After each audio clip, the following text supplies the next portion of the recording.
Yes, reka twongere tuganirire hamwe ku kiribwa.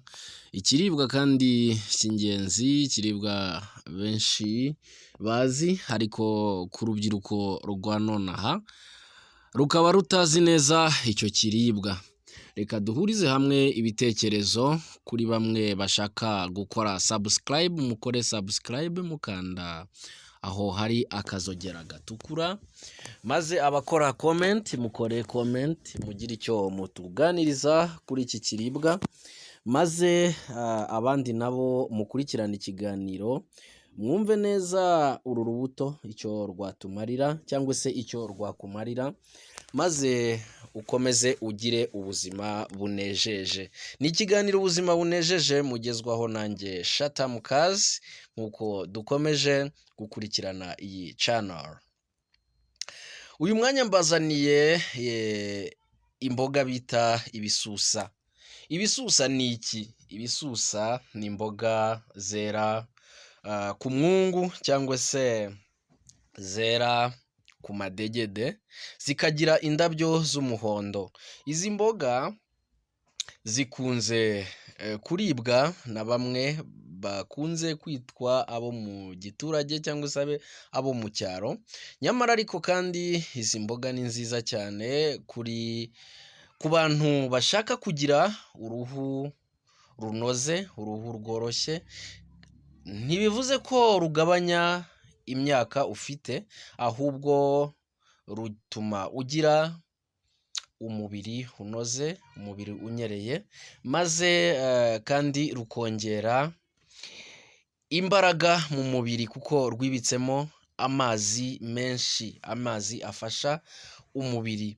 Rero rwibitsemo vitamini C, iyo vitamini ikaba ifasha ubudahangarwa bw'umubiri, ndetse ukaba wanaboneraho kurwanya mikorobe zigiye zitandukanye zishobora guca intege ubudahangarwa bw'umubiri.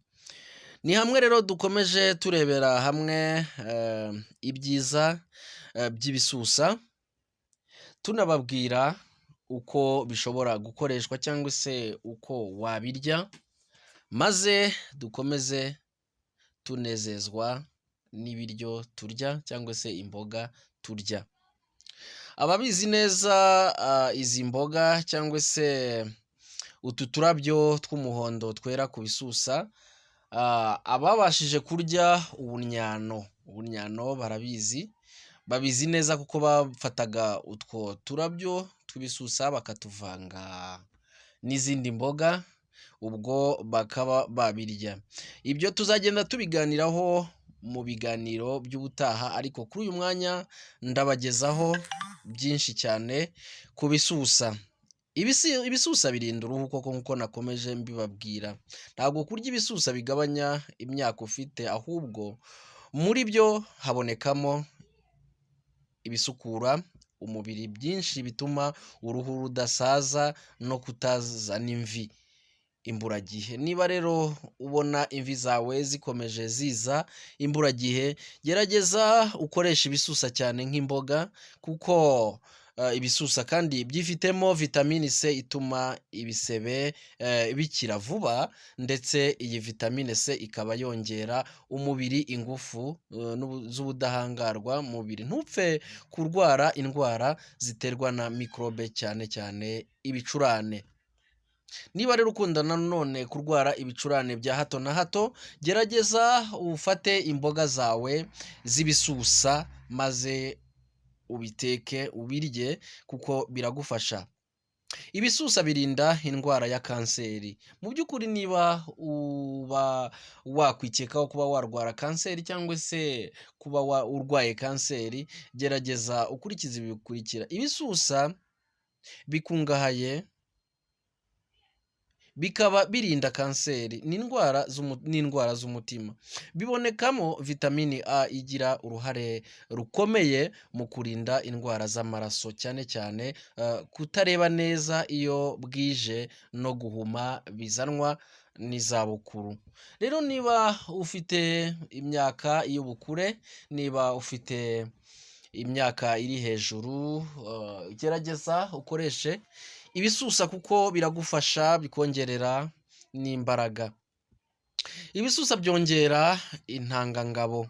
Niba rero uzi neza ko ufite intanga nkeya, bagabo nongeye kubazanira iki kiribwa kugira ngo dukomeze tugire imbaraga za kigabo kandi twubake urugo rwacu. Ntabwo rwubakirwa mu guhaha gusa, ntabwo rwubakirwa mu magaburo ndetse no gutera akabariro, burya uba wubatse urugo kandi rugakomera.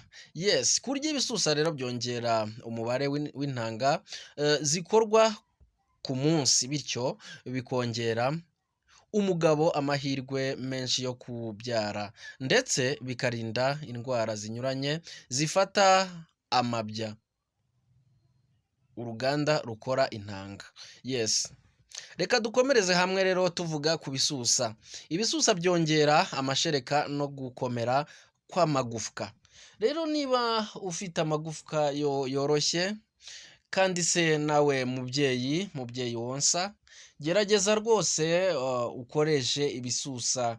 Umwana ashobora kuba agera ku ibere akabura icyo afata, ariko nk'uko nabibabwiye ibisusa byongera amazi mu mubiri, kimwe na watermelon yongera amazi mu mubiri igihe ushobora kuba wacitse intege.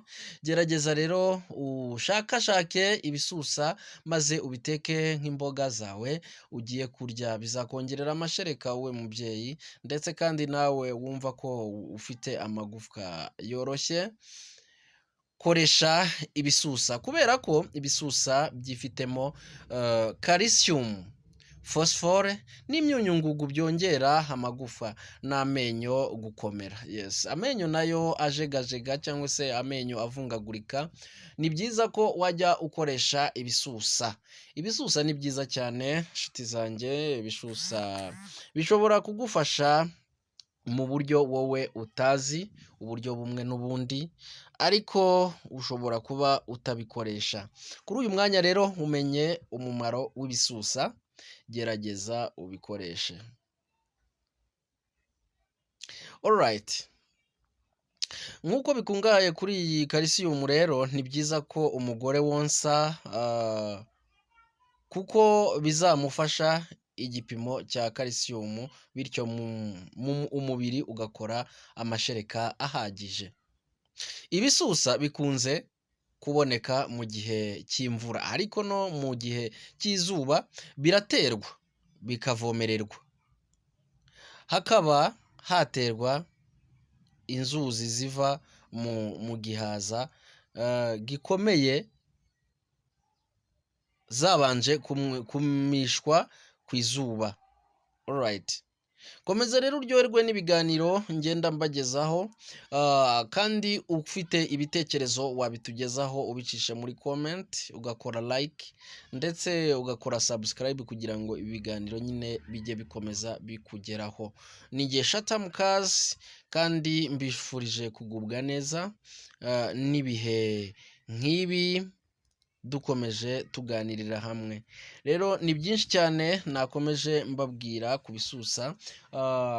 Mugire ibihe bihorana ubuzima bunejeje twese.